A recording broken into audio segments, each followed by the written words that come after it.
108 ambulance അത് ഈ പറയുന്ന കോൺഗ്രസിൻ്റെ പ്രവർത്തകർ തടഞ്ഞു വെക്കുകയും 25 മിനിറ്റോളം ആ രോഗിയുമായി പോകാനായിട്ടിരുന്ന ആംബുലൻസിൻ്റെ മുന്നിൽ ഇവരെ തടഞ്ഞു വെച്ചുകൊണ്ട് വലിയ രീതിയിലുള്ള പ്രഹസനങ്ങളൊക്കെ കാണിച്ചതിൻ്റെ ഫലമായിട്ട് ആ രോഗി ആശുപത്രിയിൽ എത്തിയ സമയത്തേക്ക് മരണമടയുകയാണ് ചെയ്തത്.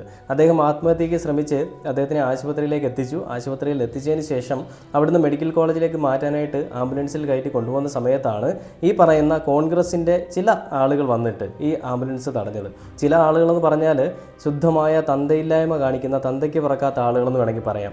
കോൺഗ്രസ് ആണ് ഈ പറയുന്ന പരിപാടിക്ക് മുന്നിലേക്ക് നിന്ന്. നമുക്കറിയാം ഈ പറയുന്ന LDFിൻ്റെയും അതേപോലെ BJPയുടെയൊക്കെ പല കാര്യങ്ങൾ വന്നപ്പോഴും വലിയ രീതിയിലുള്ള പ്രസ്താവനയുമായിട്ടൊന്ന് VD സതീശനും അതേപോലെ തന്നെ ഈ കോൺഗ്രസിൻ്റെ തലമൂത്തപ്പന്മാരൊക്കെ വന്നിട്ടുണ്ടായിരുന്നു. പക്ഷേ ഈ ഒരു വിഷയം നടന്നപ്പോൾ അതിനെപ്പറ്റി സംസാരിക്കാനോ ഇത് ആരുടെ ഭാഗത്താണ് വീഴ്ച ഉണ്ടായതെന്ന് അന്വേഷിക്കാനോ അല്ലെങ്കിൽ ആ വീഴ്ച ഉണ്ടായ ആളുകൾക്കെതിരെ നടപടിയെടുക്കാനോ VD സതീശനെയോ അല്ലെങ്കിൽ ആ പ്രതിപക്ഷത്തിലുള്ള ഒരാളെ പോലും കണ്ടിട്ടില്ല.